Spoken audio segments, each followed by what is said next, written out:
while everybody's focusing on DCG Group and Gemini, there's another lender that I think is following the exact same playbook as FTX.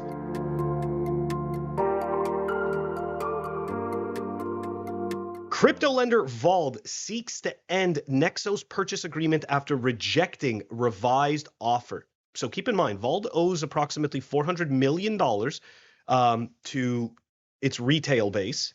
Okay, that's retail customers. And Nexo is also a lender. And they're rejecting Nexo's offer. So this is very interesting. Anyways, this is why I wanted to dig into this, because I personally think that Nexo is going the same way as FTX. That's just my opinion. It's not financial advice and all that other bullshit that, makes people not responsible for their own actions. Well, told me what to do. It was investing advice. I could not listen. Anyways, here we go. Let's dive into this. Enough with my ridiculousness. Cryptocurrency lender Vault rejected Nexo's revised acquisition proposal and is seeking to terminate the negotiations between the two firms, saying the deal would not be in the best interests of its creditors.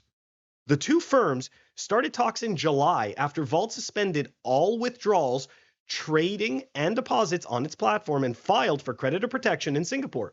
It has until January 20th to work on a restructuring plan. The talks look to be over at the end of last year when Vault said the acquisition had been canceled. Nexo, however, responded that it wasn't calling off the deal and took the step of writing an open letter to Vault's creditors. Mid next week, Nexo will host a live Ask Me Anything session to address all outstanding questions about our proposal. And we are adamant about the fact that this is the offer that creates most value for Vault's customers. A Nexo spokesperson said in an email, we will also be putting out another open letter on the topic to ensure transparency. As of July 8th last year, Vault owed $402 million to its creditors, 90% of which originated from individual retail investor deposits. Okay. So just a quick piece about Ask Me Anythings. Sure that for the most part, if you're a technical person, I mean, even if you're not, if you just work for a giant corporation, you most likely have sat in one of these total bullshit Ask Me Anything sessions. Now, why do I say that? And why do I take that tone with this? Because look, at the end of the day, it's a show, right? You're watching a show, and the show is, I want to create the idea that I can be trusted and transparent. And by hosting a type of event, which we will call Ask Me Anything, you're more likely to believe that I'm being legitimate.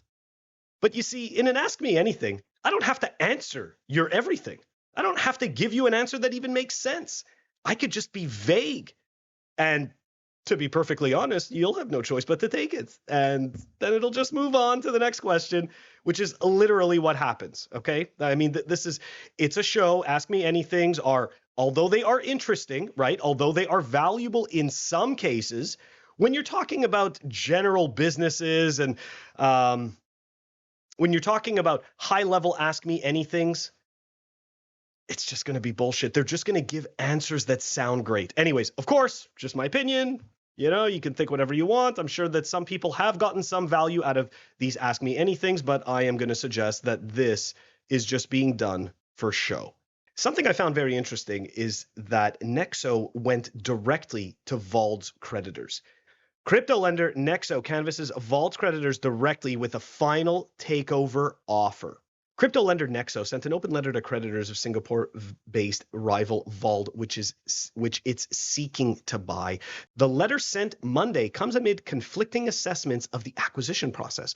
Vault said earlier in the day that the deal announced in July had not come to fruition. Nexo responded by saying talks were continuing and it still hoped to complete the purchase. Vault has until January 20th to work on the restructuring plan, which we saw in the previous article. According to the open letter, a copy of which was sent to CoinDesk, Nexo has presented a revisal proposal on December 2nd. It said that the team negotiating the transaction faced daily challenges, such as receiving slow and incomprehensive financial and legal due diligence information, and that terms of the deal presented to Vault creditors were misleading. Okay, this article is actually where it got a little interesting for me. This article actually came out about a week and a half ago. So crypto lender Vault calls off potential acquisition by rival Nexo. Crypto lender Vault said that the potential acquisition by rival Nexo has been canceled 5 months after the two signed an initial agreement to explore the transaction, and less than a month before Singapore-based Vault has to come up with a restructuring plan. Nexo has not given up on its attempt to save Vault and help its creditors recover the maximum possible platform funds. We're doing this for the little guy. We care. Right? All right, this is the signal. In explaining the end of the transaction, Vault said Nexo hadn't responded to due diligence requests to assess Nexo's solvency that would provide its creditors with assurance. Okay, so look, guys, again, this is just my opinion. We've been talking a lot about Nexo. To be perfectly honest, we haven't actually seen anything that looks like insolvency. Granted, with FTX, we didn't see any problems until there were problems. So could this be the same? Maybe.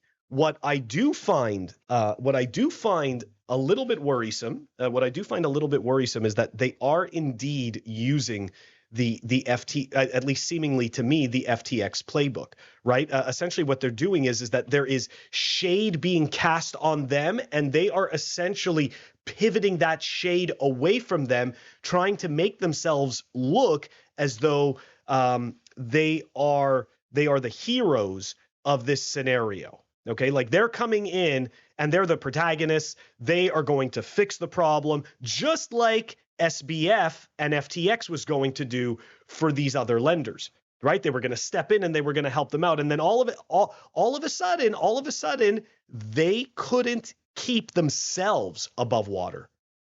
My personal opinion is that unfortunately Nexo is using that playbook, and I feel that they are not far behind. If you are deciding to keep your Bitcoin on these types of exchanges for this paltry, ridiculous, small amount of what you believe is some kind of income that you're getting from essentially not holding your own Bitcoin, I am petitioning you, please, take self-custody of your own Bitcoin, okay? You will definitely thank us later when you've taken self-custody of your Bitcoin and you didn't get wrecked by one of these exchanges, okay? The last piece I want to leave you with is this. When these exchanges get wrecked, you need to understand that you will not get back the Bitcoin that you put on the platform. What you will receive is a quote-unquote USD equivalent, or depending on where the exchange is, your local currency's equivalent, or average equivalent, whatever bullshit metric they want to come up with. But at the end of the day, you are not going to be getting your Bitcoin back. Be wary of these exchanges. I think Nexo is next.